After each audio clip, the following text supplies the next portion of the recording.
నా పేరు జను నర్సయ్య. నేను తెలంగాణ అంబేద్కర్ సంఘం రాష్ట్ర వర్కింగ్ ప్రెసిడెంట్గా పనిచేస్తున్నాను. ఈరోజు ప్రధానంగా మీ ముందుకు రావడానికి కారణం ఏమిటంటే, కేంద్ర ప్రభుత్వం పల్లెల్లో కూడా పట్టణాల్లో ఉండే విధంగా ఒక ప్రాజెక్టును తీసుకొచ్చింది. ఆ ప్రాజెక్టు పేరే రుర్బన్ పథకం. ఈ రుర్బన్ పథకం కింద తెలంగాణ రాష్ట్రంలో 2 మండలాలు ఎంపికైనాయి. అందులో ఒకటి వరంగల్ జిల్లా పర్వతగిరి మండలం ఎంపికైంది. ఎంపికై దాదాపుగా 2.5 సంవత్సరాలు అవుతున్నప్పటికీ 150 కోట్లు వెచ్చించడం జరిగినది.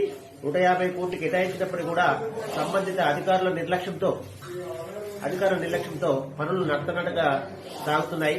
అంటే పట్టణాలు అయితే ఏ విధంగా మౌలిక సదుపాయాలు ఉంటాయో అదే విధంగా పల్లెల్లో కూడా అదే విధంగా ఉండాలని కేంద్ర ప్రభుత్వం ఒక ప్రతిష్టాత్మకంగా ఆ పథకాన్ని ప్రారంభించడం జరిగినది. కానీ ఇక్కడ సంబంధిత అధికారులు ఈ ప్రాజెక్టు పనులు పూర్తి స్థాయిలో జరగకుండా నిర్లక్ష్యంగా వ్యవహరిస్తున్నారు. కావున సంబంధిత అధికారులు, స్థానిక ప్రజాప్రతినిధులు వెంటనే చర్యలు తీసుకుని రుర్బన్ పథకం కింద పర్వతగిరి మండలంలో జరగాల్సిన పనులను పూర్తి స్థాయిలో జరగాలని మేము డిమాండ్ చేస్తున్నాం. లేని పక్షంలో ఈ విషయాన్ని జిల్లా మంత్రి దృష్టికి, ముఖ్యమంత్రి దృష్టికి తెలంగాణ అంబేద్కర్ సంఘం ఆధ్వర్యంలో తీసుకెళ్తామని కూడా ఈ సందర్భంగా పేర్కొంటున్నాం. జై భీమ్.